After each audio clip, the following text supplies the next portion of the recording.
Hi, I'm Jeremy Crosby. And I'm Nick Boucher. We're your hosts for the program that's all about your city, Talking Fitchburg. Every weekday, we pull together the news, events, and information you need to stay on top of what's happening in the city of Fitchburg. Find Talking Fitchburg on cable TV, Roku, Amazon Fire, Apple TV, and our live stream on the web.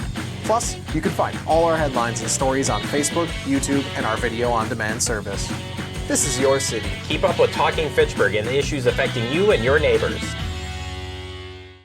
Want to know what's happening in your city? Get Notify Me messages from the City of Fitchburg. Visit fitchburgwi.gov on your computer or mobile device and select the big Notify Me button on the left. Enter your email and/or phone number, whichever is best for you to get notifications. Scroll down the list and select all the topics you're interested in to receive email or text messages about. You'll be notified every time one of your topics is updated. Sign up for Notify Me, one more way to keep up with your Fitchburg government.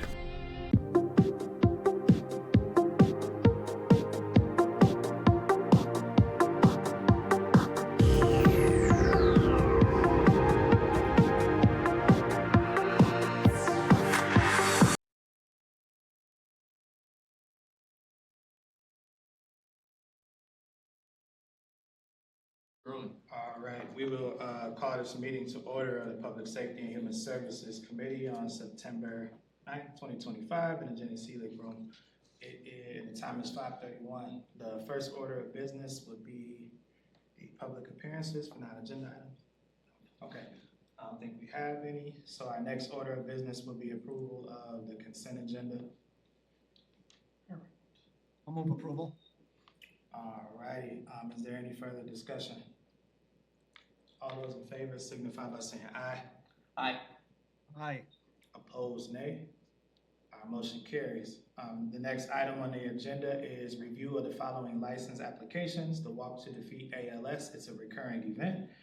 This event is on behalf of the ALS Association of 99 University Avenue West, Suite 175 in St. Paul, Minnesota.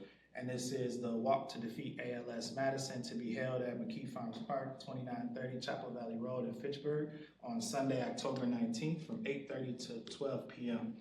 Do I have a motion for approval? So moved. All right, is there any further discussion or anyone here to speak on behalf of this event? If you have any questions, I'm available, but we are absolutely on target and thrilled and very excited about the event. So thank you so much. No problem.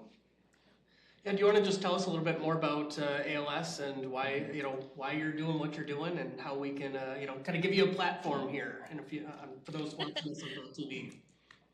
Well, thank you so much. A lot of people recognize ALS as Lou Gehrig's disease, or if you're a Big Bang Theory watcher and you saw that Stephen Hawking used a speaking device and was in a wheelchair, he had ALS.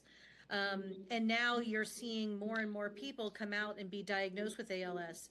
The Midwest and Michigan, as well as Wisconsin, are both very big hotspots for people being diagnosed with the disease. Typically, it takes about 18 to 24 months to be diagnosed. And by then, it is terminal, usually within 3 to 5 years at the longest.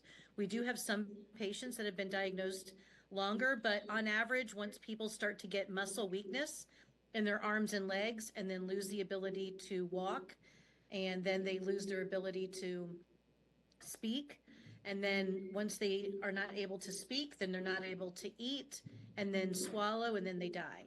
It is 100% terminal. For me, I came from working at organizations like the American Cancer Society and Susan G. Komen, where you had survivors. So it's been a challenge for me to work at an organization knowing that it's 100% fatal. And by the time a family starts to realize that their loved one can't use their arms and legs, you know what that journey is going to be like for them for the next few years. And that's where the ALS Association steps in. We have an ALS clinic at UW, and that clinic is able to allow families to come there and get a wheelchair, get whatever they need in order to be able to make their home and ALS livable. So whether or not they need a special wheelchair with a speaking device, if they need just a speaking device on something else they already have, or if ALS is able to step in and say, we're going to help you get a ramp. we're going to help you get a home modification. And whatever you need to make this livable for you and your family, whether it's a transfer device, a clinical trial, or genetics testing to know if your family might have it. I feel like for us here in the greater Madison area, being able to serve families and step in and be their hands and feet when they need it most. It's such an honor to have our event at the city of Fitchburg, and it's an honor to be able to see hundreds of people come together to raise funds so that they know on a local basis if a family needs a wheelchair or needs something, we're going to be right there to step in and help them. So thank you for approving it, and thank you for helping so many families that need it the most. Tanya, thank you for sponsoring this event. I had a brother-in-law that passed away from it, and I've had several neighbors that were Vietnam veterans, as you're well aware, that from the Agent Orange. So it's a horrible disease, and I appreciate the support you're giving to the families. Thank you. Yes, thank you so much, and thank you for pointing out veterans have a much higher rate of ALS than almost any other group across the country because of the types of things that they work with and their environment that most people that are veterans are around. They are doing lots of different clinical trials and tests to try to figure out what exactly all those chemicals are that so many veterans get diagnosed with ALS. But it's certainly not just that it's fatal, but it's so hard for friends and family to watch those that they love go through that journey. Thank you for that. Well, thank you for sharing. We'll just do a call to question. All those in favor of approval of this event signify by saying aye. Aye. Aye. Opposed, nay. The motion carries. Thank you for that as well, and look forward to attending the event. Thank you. Yep. Great. Thank you so much. I will let you guys do your thing. All right. Have a great night. The next order of business is item 5, which is consideration of the following fermented malt beverage and intoxicating liquor licenses contingent upon payment of all fees owed to the city. This is a new application of a Class B fermented malt beverage retail license and reserve Class B intoxicating liquor retail license. And then I guess we can do B as well, which is the Class B fermented malt beverage part of the application as well. Is there a motion for approval? I'll move approval. Gotcha. And then is there someone? Well, actually, you'll want to do, they're two separate businesses. Do them separate? Okay, Yeah, we'll do them separate then. We'll just do part A first then. The Class B fermented malt beverage retail license and reserve, Class B intoxicating liquor retail license, pending approval of payment of all fees to the city. Yeah, and for the record, this is Blue Plate Catering, Inc., 5302 Verona Road, doing business as Blue Plate Catering, and David Porto, the agent, is here to speak on it. I'm just here to answer any questions that anyone has for us. Yeah, I mean, could you just talk a little bit more, since it's a new application, about what you'll be selling and what the license entails and everything for Blue Plate? Yep, so there will be 2 different facets. We will host events for up to 150 guests. At the building itself, there's a venue room that has been approved by the city, by Plan Commission. And then, so that will be primary. And then secondary will be, we have off-site events, tailgates this time of year for football, etc., or private events, groundbreaking, or not for the police department, but groundbreaking or open houses, holiday parties, etc., that will host in the homes or office buildings, so it will allow us to be able to service those clients. Any other questions? None for me. So with the contingent upon the payment of fees, has that already been taken care of, or does this need to be moved for the fees to be paid next? Nope, I'll take care of it. Sounds good. Dave, anything? Yeah, Tracy, this is the first one I'm aware of that Fitchburg is granting the license, but the beverages be distributed outside the city of Fitchburg. I don't you have a sense of how that works? It seems a little odd to me. Sure. They have a Class B reserve liquor license, and then a Class B beer license. And that allows them to use a catering service for off-site service, as well as their event space to serve and consume inside their building. So they're covered for Okay, so Matt, either type of events. so the other cities where they may serve, they don't need approval in those cities? No, they don't. I guess I don't care about the other cities. Okay, that's all. All right. I just Cool. Well, pending that, we'll call the question. All those in favor of the Class B fermented malt beverage retail liquor license and reserved Class B intoxicating liquor retail license signify by saying aye. Aye.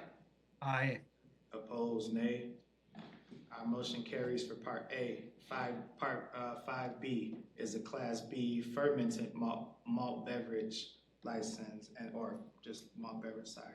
And this is to be sponsored by the Fitchburg Hotel Group LLC, which is housed at 6275 Nesbitt Road, DBA County Inn and Suites. And we have Nayan Patel, agent, if I pronounce your name correctly, my apologies. Yep. And then could you just, since this is kind of also new along with the license we just approved, could you just speak a little further about the this being here and then the fermented like malt beverage license as well? Yeah, so it's we're applying for the Class B beer license to sell beer in our marketplace for the hotel. So guess we get a lot of construction guys. They come back from the hotel and they bring their own beer. So we kind of see it as a revenue boost opportunity. We have several hotels throughout Wisconsin. Probably, I think I have 4 just in Madison, and we have Class B beer licenses at all of them except Fitchburg. So we're kind of expanding because we tried out having the Class B beer license and selling alcohol at the hotel, and we did see a revenue boost for every hotel. So we're just adding it to Fitchburg as well. Mr. Patel, I would just add, you're aware, as bars are, that people, you're serving there and hopefully they stay there, but if they leave and something happens, you know the consequences, I guess. So so this is this is only for on-site consumption only. Well, I'm saying, yes, it would be on site. Right. Would I be aware of intoxicated patrons leaving and something happens? That's all I'm saying to you. You're aware. I just want. Yeah, that I'm aware of. You're aware of that. I'm aware of that, and I mean that's why you have insurance also. Yeah, so hopefully you keep an eye on it. What this type of license does is it allows them to have, like, if they want to have, beer in their room or the breakfast area. Their own rooms and their domain, that's considered a domicile, so they can purchase beer from them, take it into their room and consume it. And it also allows with the beer license, the B license, for them to have a common space where if they want to have, a keg or a tap or something and pour somebody a glass of beer or something, they can do that as well. So. Right. Thanks for that explanation, Tracy. And then Dave, did you motion to approve this one? Yes. Okay. Anything? I was just gonna say, this is the goal to kind of attract anybody from outside of the hotel, or are you looking exclusively at folks who are already patronizing the hotel? This is for guests only who are staying at the hotel. Okay. That was the only question I had. The conversation concluded. We'll call the question. All those in favor of approval of Class B fermented malt beverage license approval signify by saying aye. Aye. Aye. Opposed, nay. The ayes have it. The motion is approved. Thank you, Diane. Yep. Thank you. All right. We'll go to item 6, and we have 2 items under item 6. So these are approval of resolutions and/or ordinances. The first one, 6A, is the approval of the reorganization of the police department. I'll move approval. All right, and then we talked about this. I think Chief met with folks, and we also heard a presentation a little bit about it, I think last meeting or whatever. But is there anyone that have further questions or would like anything further clarified around the reorganization and the reasoning for it? I don't have a question. I have a comment, or maybe you could address it for me. You know, I've had several residents express concern that they won't get as timely of a help with the county dispatching instead of our city. You know, that they can't talk directly can't get contact with the officer in charge. And maybe you could address that for me. Some of those people might be watching here. So I think that's the prevailing concern amongst residents regarding our elimination of our dispatch center. I guess to kind of bring some level of peace of mind to people, the speed at which officers respond to any kind of emergency or call for service is going to remain the same. As most people know, if they call 911, it wasn't coming to our dispatch center in the first place. It was going up to the county. The county would take all the information, enter it into their system, and then transfer it to us.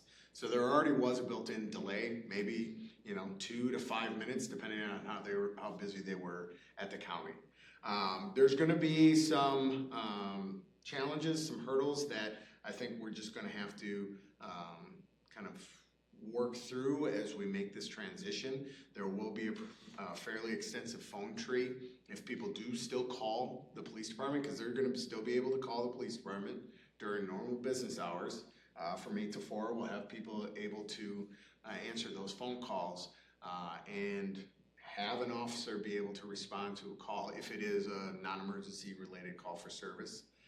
After hours, it's going to be a little bit more of a process to get a hold of somebody that's actually there at a desk. With this reorg, however, we will have additional administrative type personnel with the evening lieutenant. They're not going to be out on the road. They're going to be in the office doing administrative style work. They're going to be that first point of contact from a command staff level. So if there is a critical incident, we'll have actual command presence at the scene instead of having to wait to call in captains or myself or the chief. So that gives us an extra layer of somebody that a citizen will be able to even get in contact with after hours. So the county will be able to transfer phone calls and those types of things to the police department after hours.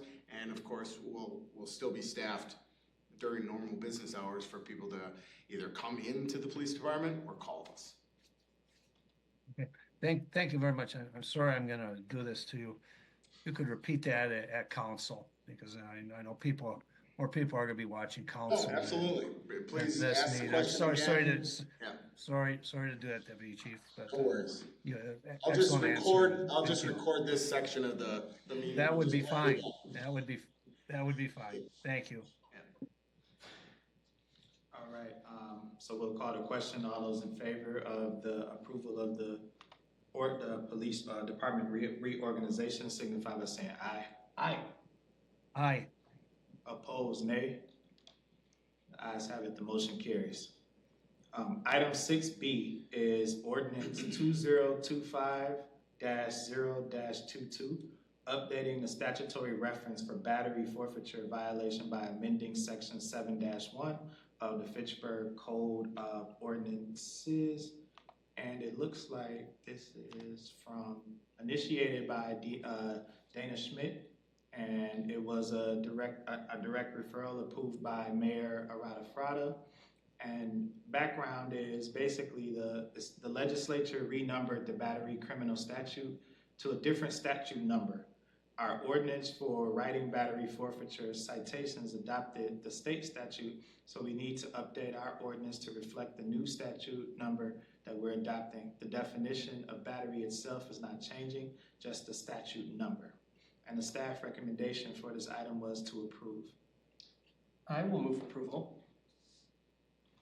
Was issue 2. I can speak to it, yeah, if you really need me to, but the direct referral pretty much laid it out online. So 70-1 of our ordinances adopts the old 940.19, which is the old battery statutes.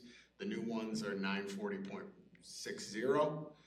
So we just need to make that switch so officers can issue citations for appropriate battery citations. Dave, anything from you? No, nothing. That was a good explanation, Donald. Thank you for outlining it too. Oh, no problem. I was just reading it, by the way. I didn't.